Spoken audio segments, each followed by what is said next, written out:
নিশ্চয় মই আজি এটা গুৰুত্বপূৰ্ণ বিভাগত উপস্থিত হৈছোঁ আৰু যিটো বিভাগ অসম চৰকাৰৰ কাৰণে আটাইতকৈ গুৰুত্বপূৰ্ণ বিভাগ হিচাপে বিবেচিত হৈ আহিছে আৰু যিটো বিভাগৰ জৰিয়তে অসমৰ সৰ্বসাধাৰণ যিসকল দুখীয়া দৰিদ্ৰ জনসাধাৰণে বিভিন্ন সামগ্ৰী সুলভ মূল্যত পাবলৈ সক্ষম হৈ আছে। এই বিভাগটো হৈছে খাদ্য অসামৰিক যোগান আৰু গ্ৰাহক পৰিক্ৰমা বিভাগ। এই বিভাগটোৰ জৰিয়তে মই সবিশেষ জানিবলৈ চেষ্টা কৰিম। এই বিভাগটোত বিশেষতঃ কৰ্মচাৰীৰ অভাৱ হৈ আছে আৰু এই মুহূৰ্তত আমি যিগৰাকী সুপাৰিনটেণ্ডেণ্ট আছে আমি তেখেতৰ ওচৰলৈ আহিম আৰু কথা পাতিমগৈ আৰু তেখেতৰ ওচৰলৈ আমি আহিম। আচলতে বিভাগটোত কৰ্মচাৰীৰ অভাৱৰ বাবে এই বিভাগটোত দীৰ্ঘদিনৰ পৰা যি অভিযোগ উঠি আহিছে বিভিন্ন খাদ্য সামগ্ৰী গ্ৰাহক ৰাইজক বিতৰণৰ নামত যি অভিযোগ উঠি আহিছে যে দুৰ্নীতি অনিয়ম হৈ আহিছে, সেই সবিশেষ কথাখিনি মই তেখেতৰ পৰা জানিবলৈ চেষ্টা কৰিম। ছাৰ নমস্কাৰ জনাইছোঁ আপোনাক, আপোনাৰ ওচৰলৈ আহিছোঁ।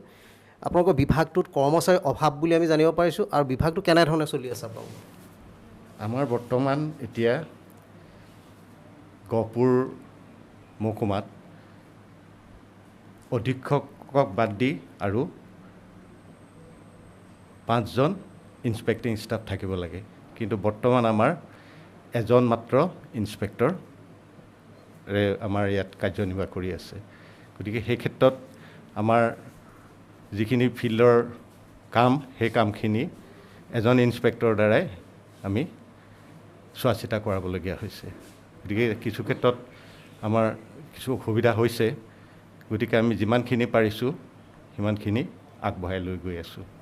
সততে যদি কোনোবা এজেণ্টৰ ওপৰত আপোনালোকৰ ওচৰত অভিযোগ আহে বা তেওঁলোকৰ সবিশেষ চাউলেই হওক কেৰাচিন তেলেই হওক নীলা কেৰাচিন তেলৰ যিটো বেহা চলি আহিছে, এইবোৰ তদন্ত কৰিবলৈ আপোনালোকৰ ফিল্ডত যাবলৈ মানুহৰ অভাৱ হৈছে নেকি?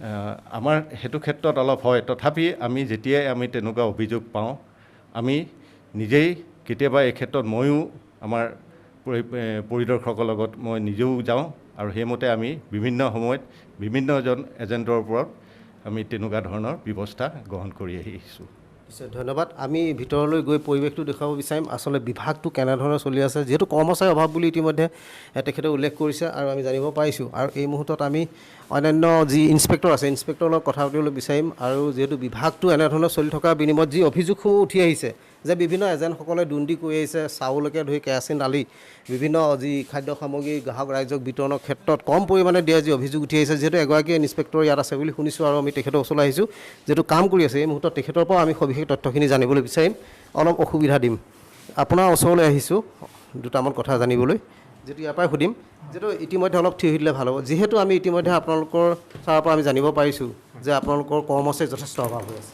হয়, আমাৰ ইয়াত বৰ্তমান 2জন ইনস্পেক্টৰ আৰু 3জন ছাব ইনস্পেক্টৰ থাকিব লাগে, তাৰ ঠাইত বৰ্তমান অকল এজনেই কাম চলাব লগা হৈছে। গতিকে এনেকুৱা এটা বৃহৎ অঞ্চলত প্ৰকৃততে আৰু 2-এজন অহাহেঁতেন আমাৰ কামটো আমি আৰু ভালকৈ কৰিব পাৰোঁ। তদুপৰি আমাৰ বিভিন্ন ধৰণৰ বেলেগ কামতো আমি ব্যস্ত হ'ব লগা হয়, DC অফিচ বা SD অফিচৰ মানুহ, ধৰি লওক বানপানীৰ সময়ত, ক'ভিড ৰিলিফৰ কাম বা ইলেকশ্যনৰ টাইমত। গতিকে আমি অকল এই কামটোতে ফ'কাছ কৰিবলৈ আমাৰ যথেষ্ট অসুবিধা হয় এজন মানুহে। কিমানখন সমবায় আছে আৰু কিমান এজেণ্ট আছে? আমাৰ বৰ্তমান 6খন সমবায় আছে আৰু এই মাহত 411জন আছে, কিন্তু অলপতে 2-এজনে ৰিজাইন দিছে, গতিকে আৰু 2-এখন কমি যাব হয়তো। এজেণ্ট হিচাপত কিমান আছে? 411। হয়, মানে 2-এজন কমি যাব। হয়, ৰিজাইন দিছে তেওঁলোকে। হয়, আপোনালোকে যিহেতু বিভাগটো তদন্ত কৰিবলৈ বা ফিল্ডত যাবলৈ কোন যায় এতিয়া? যায় কোন? এতিয়া মই যাব লাগে, মই যাওঁ।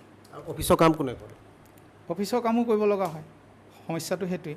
অফিচৰ ধৰি লওক কামখিনি কৰি তাৰ মাজতে যিকণ সময় পাওঁ তেতিয়া ফিল্ডত যাব লগা হয়। আৰু সততে যিখিনি অভিযোগ উঠি আহিছে নীলা কেৰাচিন তেলৰ যি বেহাই হওক বা চাউল কমকৈ দিয়া অভিযোগসমূহ তদন্ত কৰিবলৈ যাবলৈ আচলতে তাত অধিক সময় আপোনালোকে দিবলৈ মানুহ নাই বুলি ভাবে নেকি?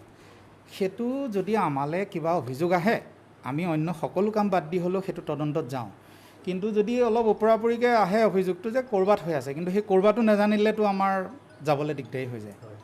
সেইটো স্পষ্টকৈ যদি জানো আমি তৎক্ষণাত তাৰ ওপৰত একশ্যন লওঁ। যিহেতু কেৰাচিন তেলটো যিটো ওলাই আছে যে এজেণ্টসকলে নিনিয়ে বা গ্ৰাহকে নলয়, যিখিনি কেৰাচিন তেল থাকি যায় সেইখিনি অভাৱখিনি কেনেকৈ পূৰণ কৰে বা ৰিটাৰ্ণ হয় নে কি হয়?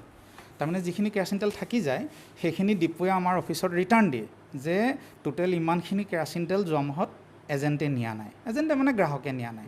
সেই তেলটো আমি পিছৰ মাহৰ এলটমেণ্টত গ্ৰাহকৰ লগত যোগ কৰি দিওঁ, কাৰণ সেইখিনিতো আকৌ আমি গুৱাহাটীলৈ ঘূৰাই পঠাব নোৱাৰোঁ, পিছৰ মাহত আমি যোগ কৰি দিওঁ এলটমেণ্টত। হয়, নিশ্চয় ধন্যবাদ জনাইছোঁ আপোনাক।